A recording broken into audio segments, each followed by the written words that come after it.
पिछले वीडियो में हमने चर्चा की थी किस तरीके से सीएए एनआरसी के जरिए मुस्लिम्स को टारगेट किया गया, उस पूरे कम्युनिटी को इंस्टिगेट किया गया, फार्मर्स के जरिए विमेन, रेसलर्स एंड पूरी स्पोर्ट्स फ्रेटर्निटी को, एथलीट्स को इंस्टिगेट किया गया। किस तरीके से ये सरकार रेपिस्ट को पालती है, अपराधियों को पालती है, उनको इंस्टिगेट किया गया। इवन दो वो केस पूरा फ्रॉड निकला सुप्रीम कोर्ट में। उसके बाद ईवीएम हैक, उसके बाद मणिपुर वायलेंस, किस तरीके से ईवीएम हैक के जरिए जनता में असंतोष पैदा करने की कोशिश, डिस्ट्रेस पैदा करने की कोशिश। मणिपुर वायलेंस में किस तरीके से कोशिश की गई कि केंद्र सरकार के ऊपर दोषारोपण किया गया, उन्होंने आइसोलेट कर दिया है नॉर्थ ईस्ट को। पर अब हम आगे चलते हैं क्योंकि बहुत से ऐसे पॉइंट्स हैं, बहुत से ऐसे समाज के अलग अलग तबके हैं जिनको लगातार आग देने की कोशिश की जा रही है। तो अगला तबका है स्टूडेंट प्रोटेस्ट। आपको अगर याद हो, जब 2025 की ही बात है, जब एक छोटे से फॉल्ट की वजह से एसएससी एग्जाम्स नहीं हो पाए थे और उसमें फॉल्ट था सरकार का, उसमें फॉल्ट था उन इंस्टीट्यूशंस का जिन्होंने गलत कंपनी को टेंडर दिया। पर आप देखिए किस तरीके से ये पूरी लॉबी काम करती है। सारे स्टूडेंट्स को इन्होंने सड़कों पर उतार दिया। देश के यूथ सड़कों पर था उस वक्त। जस्ट इमेजिन, सड़कों पर जब युवा उतरता है तब उसका भविष्य अंधकार में चला जाता है, क्योंकि सड़कों पर जब युवा उतरता है तब उसके भविष्य की जितनी भी वो अपने दिमाग में सोचता है कि मैं ये करूंगा, मैं वो करूंगा, पर जब भी सड़क पर युवा उतरेगा उसके भविष्य की हानि होती है। सड़कों पर युवाओं को उतारा गया ताकि युवाओं के खिलाफ सरकार और पुलिस प्रशासन चार्ज करे और फिर इसको मुद्दा बनाया जाए। जिस युवा का नारा देती है ruling party Bharatiya Janata party, वो किस तरीके से युवाओं के ही खिलाफ है ये दिखाने की कोशिश की गई। तो युवाओं में असंतोष पैदा करने की कोशिश की गई यहाँ पर, और अनएम्प्लॉयड यूथ, बेरोजगार, उसको टारगेट किया गया। ये एक और समाज का वर्ग है। इसके बाद आपका वोट चोरी प्रोपेगेंडा तो आपको पता ही है किस तरीके से वो पिछले कुछ समय से चल रहा है। पिछले साल लॉन्च किया गया और जनता ने इसको सिरे से खारिज कर दिया। वोट चोरी के जरिए, संविधान बचाओ के जरिए, एसआईआर के जरिए इन्होंने बहुत देश में अशांति पैदा करने की कोशिश की और लोगों को बरगलाने की कोशिश की। किस तरीके से पूरा सिस्टम हाईजैक कर रखा है भारतीय जनता पार्टी ने, द रूलिंग पार्टी। वोट चोरी का मुद्दा ना तो बिहार में चला, क्योंकि वहां पर तो थंडरस विक्ट्री हुई भारतीय जनता पार्टी की, और ना ही ये मुद्दा कहीं पर भी लोकल इलेक्शंस, टाउन पंचायत, किसी भी इलेक्शन में नहीं चला। चाहे कर्नाटका के जो छोटे से टाउन इलेक्शंस हुए थे, चाहे वो केरला के इलेक्शंस हो, केरला के जो लोकल बॉडी इलेक्शंस थे, अगेन स्टेट ईसीआई मैनेज करती है तो वो स्टेट गवर्नमेंट के अंदर आती है। इवन दो तिरुवनंतपुरम में पहली बार बीजेपी का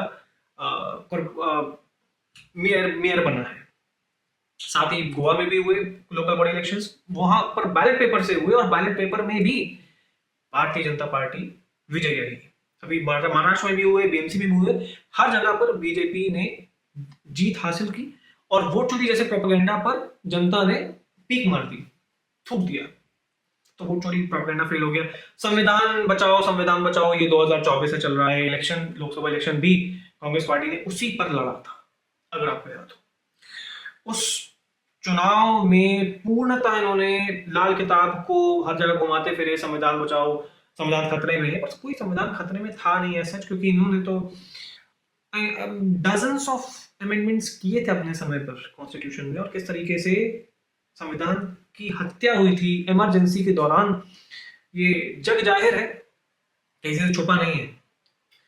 और एसआईआर के जरिए भी कई सारी भ्रांतियां फैलाने की कोशिश की गई कि किस तरीके से एसआईआर के जरिए भारत के मुसलमान को खतरा है और दलितों का वोट काटा जा रहा है, पिछड़ों का वोट काटा जा रहा है, जबकि ऐसा कुछ नहीं था।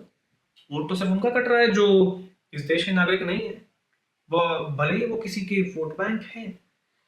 वोट बैंक बहुत सी पार्टीज के हैं, ये रोहिंग्या और जो घुसपैठी है दूसरे मुल्कों से, इस देश में आकर बैठे हुए हैं, उन्हें रोजगार मिला हुआ है, उन्हें रहने की जगह मिली हुई है, even though they are just present in menial jobs, that's what they are capable of. इतनी स्किल्स है उनके पास। तो एसआईआर के जरिए भी ये असंतोष पैदा करने की कोशिश की गई। तो बेसिकली आम जनमानस के दिमाग में ये जहर घोलने की लगातार साजिशें की गई हैं। फिर उसके बाद आपको अगर याद हो, कुछ समय पहले ही अरावली इशू भी उठाया गया था, जबकि अरावली इशू कोई ऐसा इशू था नहीं जिसमें कि सरकार का कोई भी योगदान रहा हो। ये तो सुप्रीम कोर्ट की प्रोसीडिंग थी। सुप्रीम कोर्ट के पूर्व Chief Justice B R Gavai, उन्होंने ये उनके अंडर ये प्रोसीडिंग निकाली गई थी, जजमेंट निकाला गया था। और अरावली तब भी कोई काट नहीं रहा था, उसके बाद भी नहीं कटी, और डिसीजन के समय भी नहीं कटनी थी, क्योंकि if my memory serves well, 99.81% Aravalli protected area है। मतलब वहां पर रिजर्व फॉरेस्ट बने हुए हैं, सेंचुरीज बने हुए हैं, पार्क्स बने हुए हैं, लेक्स बनी हुई है। कैसे तोड़ोगे यार उनको? नहीं तोड़ सकते थे। फिर उसके बाद अरावली ग्रीन वॉल प्रोजेक्ट भी उसी में लॉन्च किया गया था, जहां पर आई बिलीव गांधीनगर से हरियाणा सोनीपत तक green wall, Aravalli green wall project लाना था। फिर वहां पर इको सेंसिटिव जोन्स और ये सारी चीजें जो है, बफर जोन्स भी बनाने वाले थे। तो अरावली कोई इशू था ही नहीं, पर उसे रेस किया गया और उसे पूरा देश का मुद्दा बनाया गया। तो वहां पर टारगेट किया गया राजस्थान के लोगों को, राजस्थानियों को। वहां पर टारगेट किया गया उन लोगों को जो एनवायरनमेंट से प्यार करते हैं। वहां पर असंतोष पैदा करने की कोशिश की गई, रिजीम डिग्रेड करने की कोशिश की गई, इवन दो सरकार का उसमें कोई रोल नहीं था। So this is how they play, this is their modus operandi, कि अगर सुप्रीम कोर्ट भी कोई निर्णय दे रहा है तो उसमें भी सरकार को घसीटो। यही डॉग प्रोटेस्ट में भी हुआ था, डॉग के प्रोटेस्ट में, जब 2025 में सुप्रीम कोर्ट ने ये प्रोसीडिंग डाली थी सू मोटो केस लेकर के, सारे के सारे दिल्ली में जितने भी डॉग्स हैं उनको शेल्टर होम्स में शिफ्ट किया जाएगा। ये दिल्ली कोर्ट की प्रोसीडिंग थी, बट इसमें भी सरकार को घेरा गया, जबकि सरकार का कोई रोल नहीं था इसमें। फिर आपको पता ही होगा गिग वर्कर्स पिछले कुछ समय से जो एक सो कॉल्ड प्रोटेस्ट एंड मतलब गिग वर्कर इकोनॉमी, किस तरीके से इन पर इनको प्रताड़ित किया जाता है। कंपनीज प्रॉफिट्स बनाती हैं but they just earn pennies. Raghav Chadha इसका किंग बना, और किस तरीके से इसने लोगों को भ्रमित करने की कोशिश की कि 10 मिनट में आने की वजह से लोग एक्सीडेंट करते हैं, ये करते हैं, वो करते हैं, फला ढिमका। बट ये डीप स्टेट का बिका हुआ दल्ला था। ये आदमी बिका हुआ था डीप स्टेट से। इस आदमी ने पूरे प्रोटेस्ट में कोई भी पिक्चर उठाकर देख लीजिए इसकी, चाहे वो ट्विटर पे हो, चाहे वो फेसबुक पे हो, चाहे वो इंस्टाग्राम पे हो, चाहे वो किसी भी प्लेटफॉर्म पर हो, कहीं पर भी फ्लिपकार्ट, मिनट्स और अमेजॉन नाउ के गिग वर्कर्स नहीं दिखे। इस आदमी ने पर्टिकुलरली दीपिंदर गोयल को टारगेट किया, ब्लिंकिट की जैकेट पहनकर, और पूरा वीडियो शूट किया। एक दिन के लिए खुद गिग वर्कर बन गया और ब्लिंकिट का वीडियो इसने डाला उसकी जैकेट पहनकर। सोचिए किस हद तक टारगेटिंग की गई है इंडियन बिजनेसेस के खिलाफ, because this was particularly Indian businesses versus American businesses. It was against Blinkit, Zepto, Swiggy, Instamart, और पर्टिकुलरली दीपिंदर गोयल को इसलिए टारगेट किया गया क्योंकि वो लैट एरोस्पेस कंपनी में वो हिस्सेदारी रखते हैं और वो ड्रोन्स बना रहे हैं। वो आर्म्स लॉबी में घुस चुके हैं, और आने वाले समय में ये भी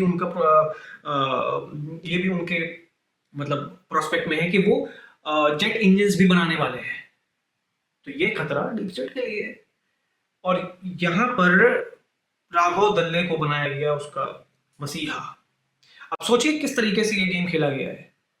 मतलब गिग इकोनॉमी में 30 से 40 लाख लोग इन्वॉल्व हैं। वहां पर गिग वर्कर्स, 30 से 40 लाख गिग वर्कर्स को एम्प्लॉयमेंट मिलता है।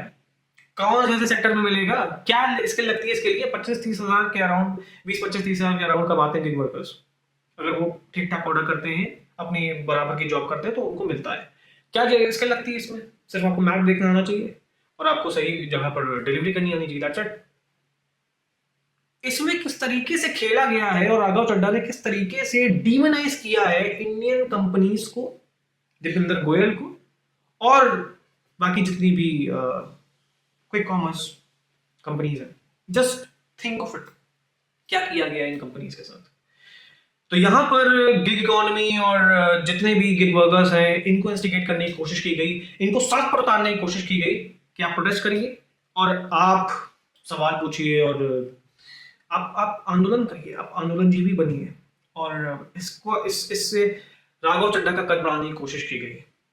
तो यहाँ पर एक और फैक्टर ऐड हो जाता है जब दैट इज गिग वर्कर्स, जो कि 30-40 लाख के अराउंड है।